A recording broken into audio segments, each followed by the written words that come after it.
It was very, very interesting and even fascinating to perceive all the time the creative process under trance, under regression therapy. And I think that to some extent, as I mentioned in the book, in Being Pyotr Ilyich, there are creators who tend to create more from their mind, and other artists who base their work more on their soul, on their own emotions.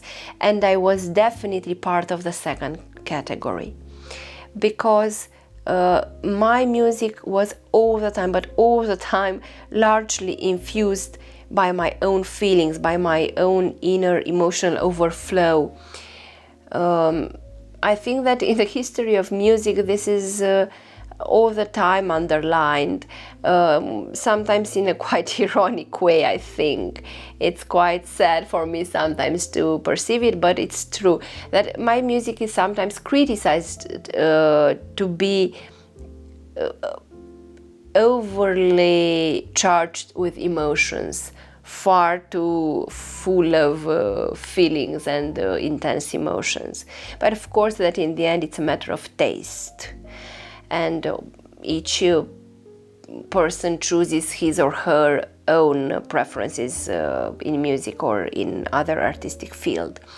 I think that what it was difficult for me as a teacher was to learn my pupils how to create, because of course that I could explain them what was important in music theory. I could explain techniques and things that were connected with harmony and important principles in order to make a piece of music sound well and so on. But this is something coming from the mind, and this is similar to mathematics, let's say. But I felt as a person who was, as I mentioned, obsessed with living in truth, and I was obsessed with being real all the time. I felt that I couldn't communicate to my students what creation meant more than respecting some technical aspects of music, because I felt with all my heart that music was infused with something much more profound, with the energy of its creator. And I felt that all the time I was transmitting my whole being, my feelings in music, and it's hard to explain to someone in a rational way, in an intellectual approach, how to communicate your feelings and how to pour your emotions in music. And of course that the intensity of your emotions, the quality of your emotions, and the way that you see life also influences what you are, the story you are telling in your art. Because this is why I explain in the book, a sunrise is a sunrise. It is a natural phenomenon, but what makes a picture, a painting of Monet, let's say, being a painting by Monet, is his unique way of seeing that sunrise, his unique voice as an artist. So the way you perceive the world, the way you feel, and the way you communicate your feelings and the intensity of your feelings makes your identity as an artist and makes up a special creation. So I felt that I could teach someone how to compose correctly, but it was very difficult to explain the difference between something correct and something extraordinary.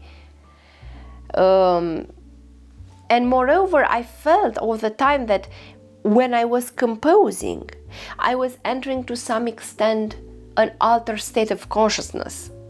Of course that at the time I wasn't analyzing it. It was not an intellectual process. But when I entered in trance, I felt that it was a state of mind similar to the state of meditation, or to the state of prayer, and to the state of trance itself, an altered state of consciousness in which I connected myself to the higher dimensions, as we all do when we are praying or we are meditating.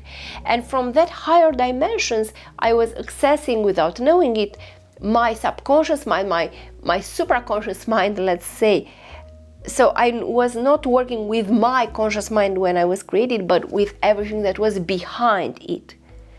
And of course, that I think that each important artist or each person in other working field, when he or she has a great revelation, works with the upper dimensions and receives from there a lot of inspiration, a lot of wonderful ideas sent by the higher self, by God himself, by angels, I don't know. So I felt all the time that there was a special energy and something more than technical theory of music when I was composing. And it was hard to learn, to teach to my students how to repeat this process.